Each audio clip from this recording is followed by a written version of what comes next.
it's Daryl from Pacific Energy. Today I want to talk about batteries and compare the Tesla Powerwall 2 to 4 of its closest competitors. There are a few comparison videos out there on YouTube, but I reviewed them and noticed that they were all done by companies that have never installed a Powerwall and are not Tesla Powerwall certified. So I thought it was time for a deep dive. Tesla's 4 closest competitors are the LG Chem RESU10H, Sonnen, PIKA, also known as Generac, and Tabuchi. Let's dive right in.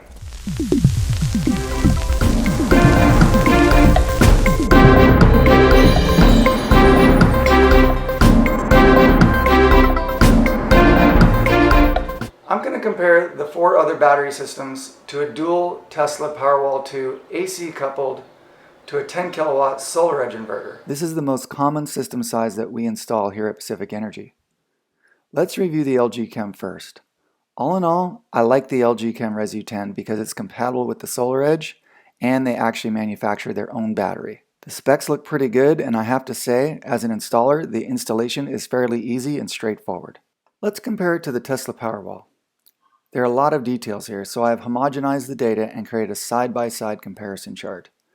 Let's compare everything, including what's not on the spec sheets. The first item of comparison is architecture. Battery systems are either AC coupled or DC coupled. Each architecture has advantages and disadvantages. DC coupling is slightly more efficient at charging the batteries, and it's simpler. But simpler isn't always better, as you will soon see. DC coupled systems use a single inverter for both battery power inversion and PV power inversion. DC power from the PV modules is fed into the inverter, and the inverter either sends that energy to your house or charges the battery. At night, the same inverter takes the DC power out of the battery to power your home. AC coupled systems, on the other hand, use multiple inverters. One or more PV inverters take power from your roof and send AC power to your house first. The leftover power is used to charge the battery. An AC battery, such as the Tesla Powerwall, has an additional built-in inverter which takes that excess power and uses it to charge the battery. You lose a tiny amount of efficiency because there is an extra inversion step, but you gain more important advantages like design flexibility, scalability, and the ability to power more of your home from solar and battery sources, which reduces your chance of having to buy power from the utility. Take a look at this diagram. If you have a dual LG Chem RESU10 system connected to a 7.6 kilowatt storage inverter, and the house wants 10 kilowatts at night when no solar power is available, this is what would happen. The house would take 6.6 kilowatts from the 2 batteries and the other 3.4 kilowatts from the electric company. Even though you have a 7.6 kilowatt inverter, both batteries together are only capable of providing 6.6 kilowatts of power. This is less than ideal, and you will end up buying additional power from the electric company. But in the example dual Powerwall system, you would not have to purchase any power in the same nighttime scenario. This is because each Powerwall has its own 5 kilowatt inverter. Power output is not limited by a single DC coupled inverter, therefore reducing the chances of you having to buy additional power. The advantages of AC coupling become even more apparent during the day. With the DC coupled LG Chem system, if the house wants 20 kilowatts in the middle of a sunny day, this is what would happen. The house would take 7.6 kilowatts from the PV inverter and nothing from the battery, because the battery doesn't have a dedicated inverter. There is only a single inverter for both PV on the roof and the battery. The other 12.4 kilowatts would have to come from the grid, again causing you to buy electricity. Let's see what happens when the house wants 20 kilowatts in the middle of the day from the dual Powerwall system. 10 kilowatts comes from the PV inverter and 10 kilowatts comes from the 2 Powerwalls. Since it is AC coupled and each Powerwall has its own built-in 5 kilowatt inverter, an additional 10 kilowatts can be pulled out of the batteries.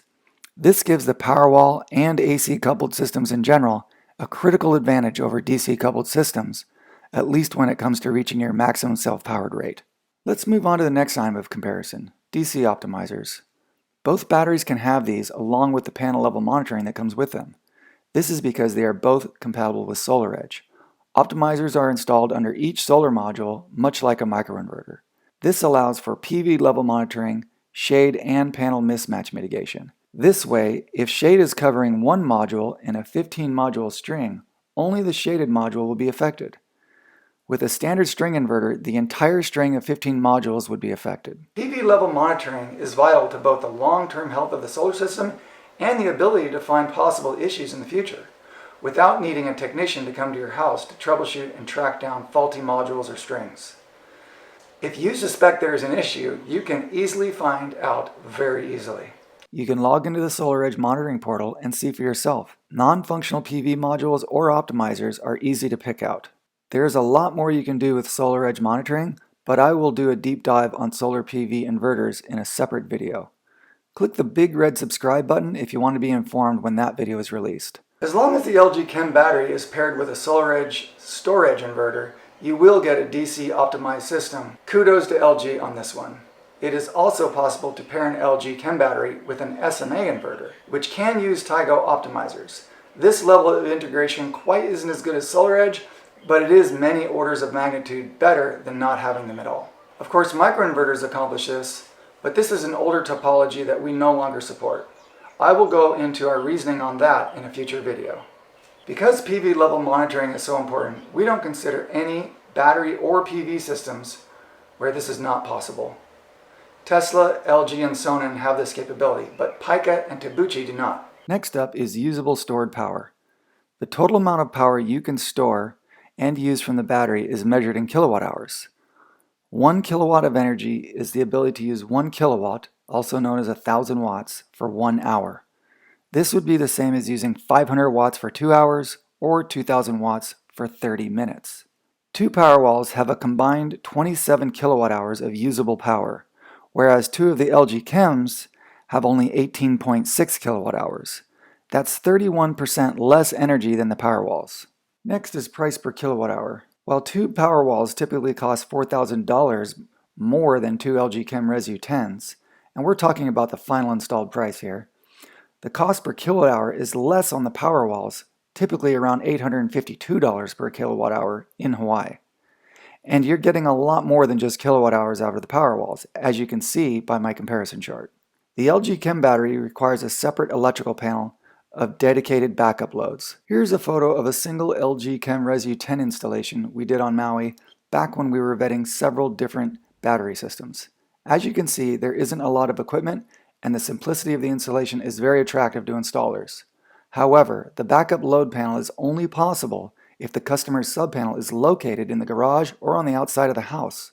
The thing is, we've found that most homes in Hawaii don't have the subpanel in a convenient location. It's often located in the middle of the house, sometimes in the living room or even a bathroom. In those cases, it just isn't feasible to create a backup loads panel. And if that's the case, most installers will usually either add a dedicated 20 amp outlet next to the inverter, or they don't do the backup at all. If you're going to be spending money on batteries, you should really have backup power. It just doesn't make sense to do it without it.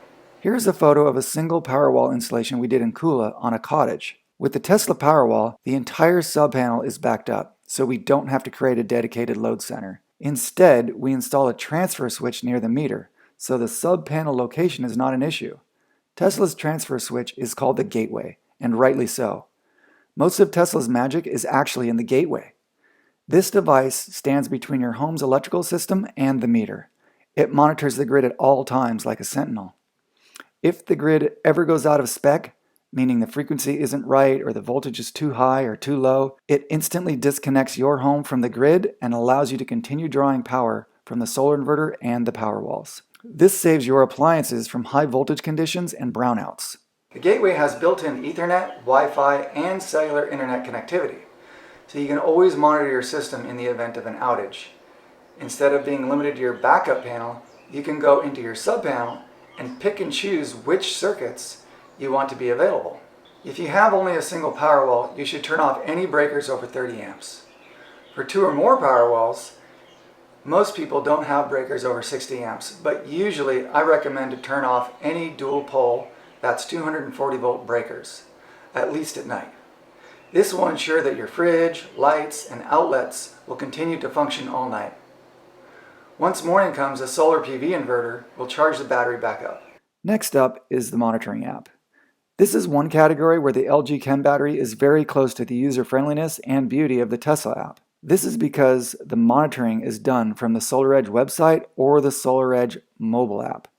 Even though it's not quite as good as the Tesla app, it's close enough for me to call this one a draw. Here's a screenshot of the SolarEdge app. And here's a screenshot of the PowerFlow screen in Tesla's app. I'll review all the functionality of both apps in another video. The maximum number of LG Chem batteries per PV inverter is 2. You can have multiple inverters, but only one inverter can be used to charge both batteries and provide backup power. You're also limited on compatible inverters. You have the SolarEdge 7.6 kilowatt storage inverter, Fronius, Hunwai, and the SMA Sunnyboy storage inverter. Unfortunately, SolarEdge does not have a 10 kilowatt DC coupled inverter that would work with the LG battery. The Tesla Powerwalls, on the other hand, are compatible with 99% of the existing grid-tie PV inverters. Both LG Chem and the Powerwall can be mounted indoors or outdoors. While the LG battery isn't ugly, I'd say it's just okay. I've yet to find any awesome-looking LG installs, but it is better looking than both PIKA and the Tabuchi offerings. The Powerwall, however, is by far the coolest looking battery. Plus, it can be mounted in a variety of ways, indoors or outdoors, but I recommend to install it in a garage or carport whenever possible. The Powerwall is rated for outdoors and can be rained on, but it's a good idea to keep it out of direct sunlight for extended periods. If you don't have a garage or carport, the north side of your house or other shaded area would work. Powerwalls can be mounted on a wall, like a piece of art, or on the ground against the wall to use a small amount of space as possible. Here's a triple Powerwall system mounted up high on a wall. And here's another one. Here is a dual Powerwall mounted system, all electrical conduit hidden inside the wall. It is possible to stack them in groups of 3 on the ground. Here's a compact triple ground mounted system. Yes, that's 3 Powerwalls in a very small space. Here are 4 Powerwalls mounted on the ground. We left enough expansion room so the owner could add 2 more Powerwalls in the future. Lastly, here is a typical dual Powerwall system mounted on the outside of a house with a 10 kilowatt SolarEdge inverter. Next up is thermal management. This is the battery's ability to keep itself from overheating and causing premature failure. The LG Chem RESU10H is kept cool by a giant heatsink on the back of the inverter. It is passively cooled by the ambient air temperature. No fans are needed, which does make it silent. This, however, does make a rather large gap between the wall and the battery, which does look a bit odd at side angles. In contrast, the Powerwall has an active liquid-cooled thermal management system. If it gets too warm, a pump will cycle the coolant through the battery cells and radiator. A fan will blow air through that radiator, transporting the cooler fluid to the battery cells. This is by far the best cooling system of any battery on the market. The Powerwall is able to actively keep itself in the Goldilocks zone of battery temperatures. I suspect this is in large part how Tesla is able to provide the only 10-year unlimited cycle warranty on the market. Which brings me to warranty. Every single other manufacturer has tricks or limits on the number of cycles or total kilowatt hour throughput before the warranty is exhausted. This means that even though most of the other manufacturers have a 10-year warranty, if the battery is being used for the purposes of increasing your self-consumption rate, the warranty could expire before the 10 years is up. But if your batteries are only used for the purposes of backup, then this wouldn't be an issue. Next up is software updates. After installing an LG Chem battery, if you need a firmware update down the road to fix a bug, it requires the installer to come to your house and spend time performing the service. Most companies will charge a fee for this service. Conversely, Tesla Powerwalls keep themselves up to date with the latest software automatically. No appointments needed. Powerwalls will continue to receive free software updates for as long as it's connected to the internet. Tesla doesn't just fix bugs either.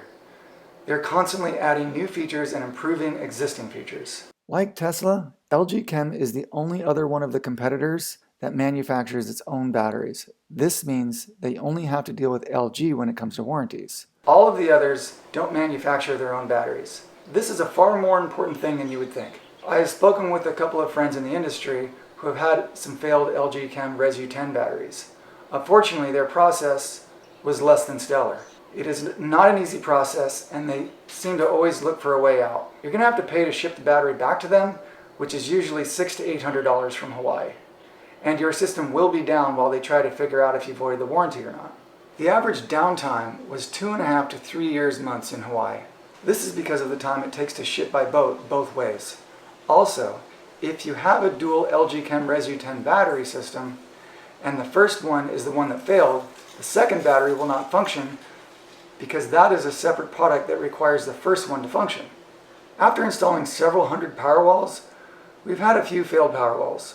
Fortunately, the RMA process was extremely easy. It usually went something like this. We got an email from Tesla that says, hey, your customer so-and-so with 2 Powerwalls has one of his Powerwalls not performing to our standards. It is the one with this serial number, blah, blah, blah. We are shipping your replacement. When you receive it, please swap it out and let us know when the old one is ready for pickup and we'll send a driver to get it. Tesla doesn't want to receive the old one to ship out the replacement.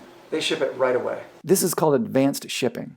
I don't know of any other company that does this. The customer didn't pay any shipping and the customer had 0 downtime instead of months. In the worst case scenario, if we had to contact Tesla to tell them we had a failed Powerwall, they shipped out the replacement and we received it in 3 weeks. But the customer wasn't totally down because their system continued to function with only a single Powerwall. If the customer had only a single Powerwall, the PV inverter would continue to power their daytime loads, keeping their electric bill at bay. In summary, I like the RESU10 because of its simplicity. However, the limited mounting options and the dedicated loads panel issue makes this a limited use case scenario. The Tesla Powerwall is the clear winner on this one. This concludes my Tesla Powerwall comparison with the LG Chem RESU10. I will go through the next 3 batteries much faster now that you understand the comparison items. The next battery I would like to compare to the Tesla Powerwall is the PIKA. PIKA was recently purchased by Generac, which I think is a good thing. The specs are pretty good, but it's also a DC coupled system. But you can get up to an 11.4 kilowatt inverter, which really helps, but it still can't match the specs or kilowatt hour pricing of a dual Powerwall system.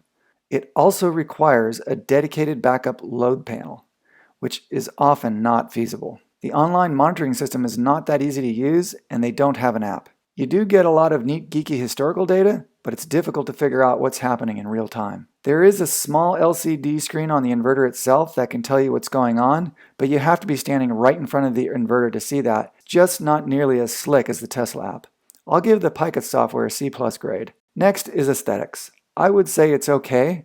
While the PIKA inverter can be installed outdoors, the battery is indoor only and must be touching the ground. So mounting options are limited. My biggest concern with the PIKA is the fact that they don't manufacture or warranty the battery cells. So if you have a problem with one or more of them, you or your installer has to contact Panasonic and deal with the return process. Chances are they're going to do whatever they can to try to get out of that warranty. Often what happens is there's a lot of finger pointing toward each other, kind of like when you own a Windows PC computer, like a Dell, and you call up Dell and say, something's wrong with this, and they say, call Microsoft, and then you call Microsoft, and they say, oh, it's your computer, you should call Dell. That's not a fun situation to be in. However, there is one good thing about the PIKA battery cells, and that's that they are field replaceable. You could also purchase extra cells to keep handy just in case one dies, and a technician can come to your house and swap it out in a few minutes. Although the PIKA doesn't come close to the maximum of 135 kilowatt hours of a maxed out 10 Powerwall system, 68 kilowatt hours is more than most homes will ever need, but you will still be limited to a single 11.4 kilowatt inverter for backup power. So for scalability, it's not bad. It is possible to install multiple PIKA inverters to increase the total amount of battery storage, but you still can only use one inverter for backup. And the installation is not straightforward, and it's a little funky and complicated, but it is doable. In summary, the PIKA specs look good on paper, but it doesn't match the Powerwall in a single category. The Powerwall doesn't just win, it crushes the PIKA. The next 2 battery systems that we're going to look at, we have never installed and don't have first-hand experience with them, so we can only compare the published specs. We did investigate both systems early on. Let's start with Sonnen. First are the positives for Sonnen. The Sonnen battery has pretty good specs and it is AC coupled, giving you a fairly good maximum output power during the day and night. It also uses a whole house transfer switch similar to the Tesla Gateway, bypassing the backup center loads issue. It also has very good aesthetics. It's rather large, at least the new model is, but it is pleasant to look at. It will also keep itself up to date with the latest software. And now for the negatives. It has a much higher price per kilowatt hour. The monitoring app is not terrible, but it's okay. It can be located indoors and it must be mounted on the ground. The scalability information on the company website was not clear on this, but it led me to believe that you could not scale beyond 30 kilowatt hours on the residential product. I hope this isn't true. I did try to call Sonnen to get clarity, but I was unable to talk with anyone. If you know for sure either way, please leave a comment down below.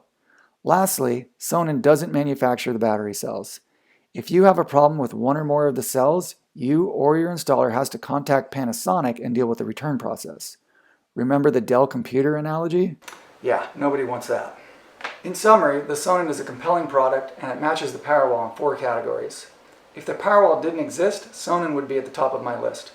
But unfortunately for Sonnen, the Powerwall does exist and it wins in the other 12 categories. Now it's time to move on to Tabuchi. Don't worry, this will be quick. Here's a screenshot of my Tabuchi versus Tesla Powerwall comparison chart. You will notice that there isn't a single bit of green in the Tabuchi column. It doesn't come close in any category. I really don't have anything positive to say about it.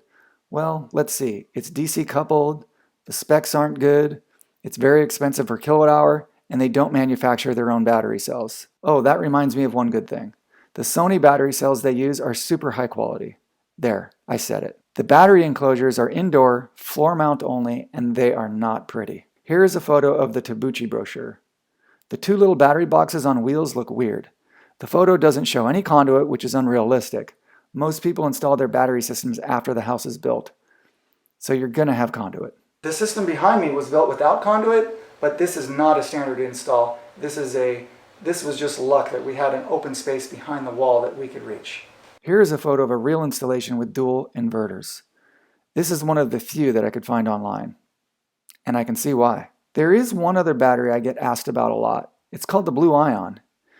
It's also DC coupled and has all the same downsides that come with this architecture. But most importantly, it's not on the Hawaiian Electric approved equipment list, so you can't use it in grid tie applications in Hawaii. In summary, the Tesla Powerwall is the best choice hands down. Some of the things that really stand out to me is the fact that it's compatible with the SolarEdge DC optimized solution. I really think that Tesla and SolarEdge is just a match made in heaven. Plus the aesthetics, mounting options, scalability, the specs, the price per kilowatt hour of storage, and the warranty are all better than the competitors. This probably makes you wonder why some solar salesmen trash talk the Powerwalls. It's simple. A salesman only wants to sell you what they have. For example, if you try to buy a Corvette at a Ford dealership, the salesman is going to trash talk the Corvette and tell you how great the Ford Mustang is. So the solar salesmen that don't have access to the Powerwall will trash talk it because they can't sell it to you. This is because Tesla is very selective on who they allow to become a Tesla Powerwall certified installer. They choose only the best installers with top customer satisfaction ratings. So if you need or want batteries with solar PV systems, be sure to contact a Tesla Powerwall certified installer. So that completes my Tesla Powerwall comparison video. If you found my battery comparison video useful, please hit the thumbs up icon. It really helps us out. Even better, subscribe to my channel so you don't miss out on my next deep dive on PV modules. If you have a question or anything to add, please leave a comment below. Thanks for watching.